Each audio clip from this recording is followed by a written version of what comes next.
Assalamualaikum warahmatullahi wabarakatuh. Hari ini materi kita yaitu tentang Undang-Undang Negara Republik Indonesia tahun 1945, unit 1 yang berjudul Ide Pendiri Bangsa tentang Konstitusi. Jadi hari ini kita akan membicarakan tentang sejarah konstitusi Indonesia. Sebelum kita kaji lebih jauh, Ibu akan mengajukan pertanyaan tentang pengertian konstitusi, jenis konstitusi, contoh konstitusi, dan fungsi konstitusi. Silahkan kalian mencari dari berbagai sumber tentang hal terkait tersebut di atas.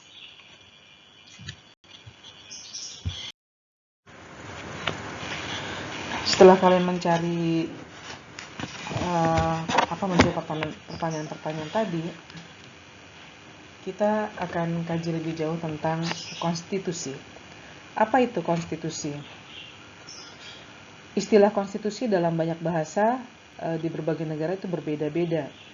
Misalnya dalam bahasa Inggris disebutnya Constitution, dalam bahasa Belanda konstitusi, dalam bahasa Jerman Constitution, dan dalam bahasa Latin Constitutio, yang berarti undang-undang dasar atau hukum dasar, atau dia mempunyai makna yaitu hukum dasar tertinggi yang memuat hal-hal tentang penyelenggaraan negara.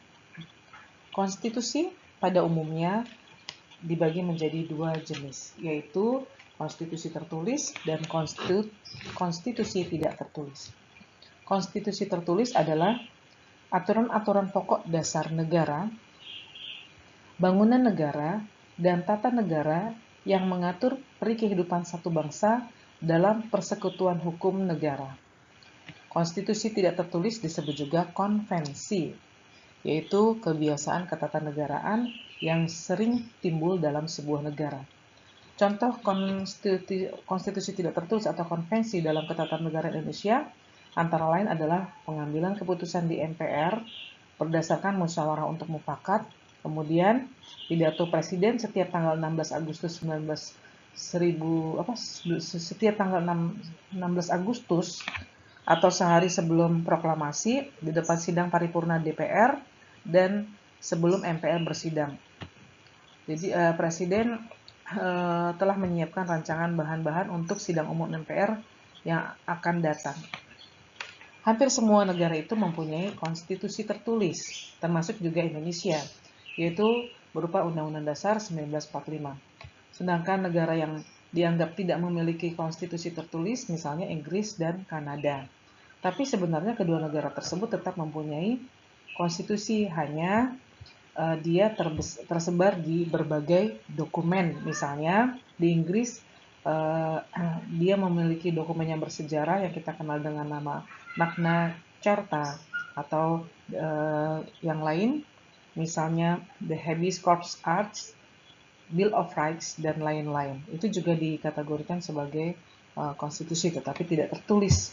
Dan ini konstitusi tidak tertulis yang dimiliki oleh negara Inggris ini mengatur diantaranya tentang jaminan hak asasi manusia yang ada di negara tersebut.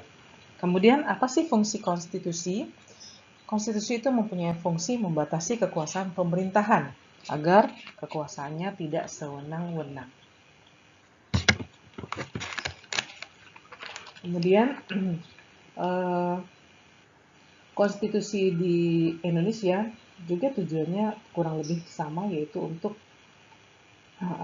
mewujudkan keadilan di dalam sebuah negara Indonesia, seperti kita lihat di dalam pasal 1 ayat 2 Undang-Undang Dasar Negara Republik Indonesia yang berbunyi, kedaulatan berada di tangan rakyat dan dilaksanakan menurut Undang-Undang Dasar. Jadi di sini menunjukkan bahwa kekuasaan yang dimiliki oleh pemerintahan di Indonesia itu berasal dari rakyat dan semuanya harus berdasarkan undang-undang yang berlaku di negara. Akhirnya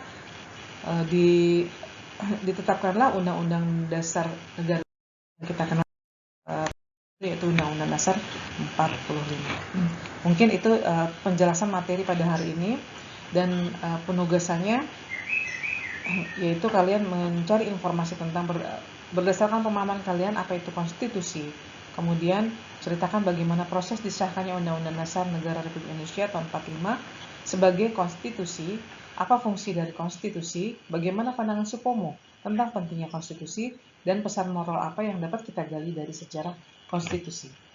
Terima kasih. Assalamualaikum warahmatullahi wabarakatuh. Berapa menit, Mbak?